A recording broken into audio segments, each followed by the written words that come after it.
सुनील डिम्पल जी, काफ़ी स्ट्रगल की थी आपने और आखिरकार इलेक्शंस हो गए और सरकार बन गई। आप भी वहाँ पर एज अ गेस्ट जो है वो स्वर्निंग सेरेमनी में गए हुए थे, तो फिलहाल क्या कहेंगे अब आप? जी, बड़ी खुशी की बात है और आज पूरा जम्मू कश्मीर और चिनाब वैली पीर पंजाल राहत की महसूस कर रहा है। और जो पिछले 10 सालों में 5 अगस्त 2019 के बाद जो एकदम घुट रहा था जम्मू कश्मीर की आवाम का, नौजवानों का, हमें बर्बाद कर दिया गया, हमारी रियासत तोड़ दी गई, हमें यूनियन टेरिटरी बना दिया, हमारा स्टेट सब्जेक्ट आर्टिकल 370 महाराजा हरि सिंह जी की डोगरा रियासत को तोड़ करके लद्दाख को हमसे अलग कर दिया। आज जम्मू कश्मीर की आवाम खुश है और सबसे बड़ी खुशी की बात यह है कि आखिर 30 सितंबर से पहले जो हमने ये कहा था कि ये चुनाव होने चाहिए, और अब रियासत का दर्जा भी आपको मैं एक खबर पहुंचा दूं, हमने रिट पिटीशंस दायर कर दी है और जल्द ही हमारी सुनवाई सुप्रीम कोर्ट में रियासत के दर्जे की वापसी की शुरू हो रही है जल्द ही, चंद दिनों में। और ये आदेश वहां से आएगा कि हफ्ते में 10 दिन में टाइम फ्रेम आएगा कि कितने दिनों के अंदर रियासत का दर्जा वापस किया जाए। और ये सबसे बड़ी हार भारतीय जनता पार्टी की होगी मेरे मित्रों, क्योंकि भारतीय जनता पार्टी जम्मू कश्मीर के डोगरा रियासत को वापस देना ही नहीं चाहती, महाराजा हरि सिंह जी की रियासत वापस देना ही नहीं चाहती, हमारे हिंदू मुस्लिम सिख ईसाई गुज्जर बकरवाल चिनाब वैली पीर पंजाल पहाड़ी लोगों की रियासत वापस नहीं देना चाहती, आर्टिकल 370 वापस नहीं देना चाहती। और जिन शर्तों के ऊपर जो स्टेट सब्जेक्ट हमारे महाराजा जी ने हमको दिया था, जिन शर्तों के ऊपर इल्हाक हुआ था, वो असेशन दिन तो मनाते हैं, लेकिन भारतीय जनता पार्टी ने तमाम वो जो शर्तें थी वो 5 अगस्त 2019 को तोड़ दी। और मैं खुशी के साथ कह सकता हूँ कि, और देखिए, पत्रकार मित्र मुझसे ये पूछ रहे थे कि जम्मू को रिप्रेजेंटेशन नहीं मिली। अरे जम्मू को सबसे बड़ी रिप्रेजेंटेशन मिली है भाई। जितने विधायक आपने चुन करके भेजे, डिप्टी चीफ मिनिस्टर जम्मू से, कबीना मंत्री 2 सतीश जी, जावेद राणा साहब, सुरेंद्र चौधरी जी, जितने आपने चुन करके भेजे वो सब बन गए वहाँ पे। अभी चिनाब वैली डोडा किश्तवाड़ भद्रवाह को भी एक बहुत बड़ा तोहफा मिलने वाला है। और ये बता दूं, ये लोग झूठ बोल रहे हैं, भारतीय जनता पार्टी वाले रियासत नहीं देना चाहते थे, इसलिए हमने रिट पिटीशन दायर की। 370 की भी लार्जर बेंच की क्यूरेटिव पिटीशन हम दायर करने जा रहे हैं। जो वादा हमारा है वो वादा कायम रहेगा। नंबर 2, हम ये रुकने वाले नहीं हैं, ये वादा। और साथ में सबसे बड़ा वादा जो हमने लोगों के साथ किया हुआ है कि दरबार मूव शुरू किया जाए, वो वादा भी पूरा होगा। और इसके साथ साथ जो हमने PHE, PDD, PWD के डेली वेजर, रहबरे खेल, जंगलात, सेहत, SPOs, विलेज डिफेंस कमेटीज के मेंबर, लैंड डोनर्स और होम गार्ड्स के साथ जो वादा किया फायर एंड इमरजेंसी को, उनको पक्का किया जाएगा।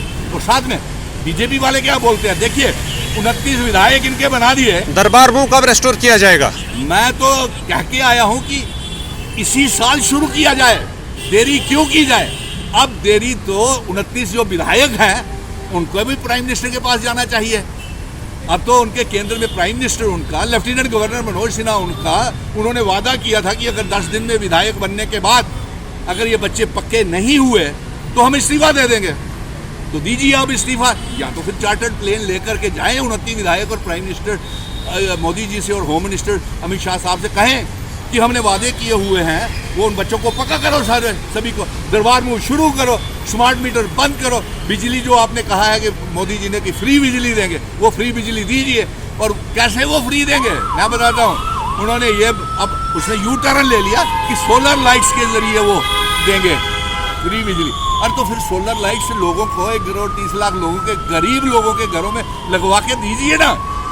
और अब तो ये नेशनल कॉन्फ्रेंस ने भी 200 यूनिट फ्री देने का वादा किया है, तो वो देगी? वो मिलेगी। वो आप मेरी डॉक्टर फारूक अब्दुल्ला साहब से, उमर अब्दुल्ला साहब से और तमाम ये डेली वेजर्स वगैरह पक्का करना, दरबार मूव, फ्री बिजली, जो भी मैनिफेस्टो में है ये पूरा होगा। और सबसे बड़ी बात, भारतीय जनता पार्टी अभी भी रियासत देना नहीं चाहती और ये अभी भी रिलीजन और रीजन के नाम के ऊपर सियासत कर रही है। देखिए, अब ये कहते हैं कि सही समय आने के ऊपर रियासत दी जाएगी। इससे बढ़िया सही समय कब आएगा कि सरकार बन गई, असेंबली के चुनाव हो गए, पार्लियामेंट के चुनाव भारी बहुमत से हो गए, तो अप्रोप्रिएट समय का। और इनके डोडा किश्तवाड़ में चिनाब वैली के नेता और रविंदर रैना और जो इनके हाल चौधरी जुल्फकार, वो कहते हैं उसको अलग यूनियन टेरिटरी बनाया जाए, जम्मू को अलग स्टेट बनाने की मांग ये पैदा कर रहे हैं। हम जम्मू को अलग कश्मीर को अलग नहीं होने देंगे। अलबत्ता हम जम्मू कश्मीर, लद्दाख, पीओके, गिलगिट बल्टिस्तान को जम्मू कश्मीर रियासत का हिस्सा बनाने देंगे और इनकी साजिशें तमाम नाकाम करेंगे।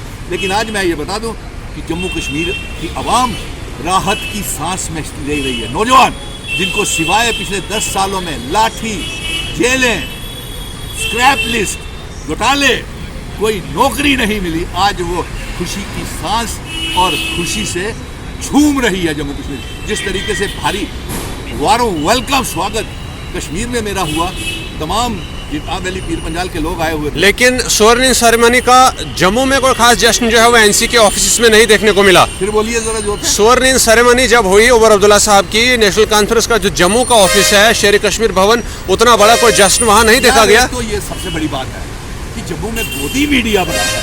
नहीं, कैसे गोदी मीडिया? नहीं, आप गलत। पूरे रियासत में मनाया जा रहा है।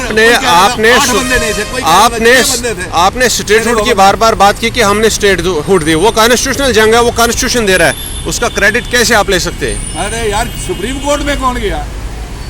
अब सुप्रीम कोर्ट, अच्छा ये बात पहले इस बात का जवाब दे दो। सभी को तो मैं, मेरे साथ वहाँ पे सारे 42-45 जितने भी थे सारे MLA वो कश्मीर में थे हमारे साथ, सारे मंत्री वहाँ थे हमारे साथ। आप यही बीजेपी का गोदी मीडिया यही देखता रहे। शेरे भवन में कितने बंदे थे? 5 बंदे थे, 6 बंदे थे, 8 बंदे थे। अरे जाकर के डोडा किश्तवाड़, भद्रवा, पुंछ, राजौरी, वहाँ पे देखिए दिवाली की तरह मनाया गया, ईद की तरह, बड़ी ईद की तरह जश्न ये हुकूमत मनाया गया। और ईद, दिवाली, बैसाखी, गुरुपुरब की तरह ये सारे और सेरेमनी हुई। तो इसलिए आज सबसे बड़ी बात यह है कि जम्मू कश्मीर के लोग बड़ी राहत महसूस कर रहे हैं।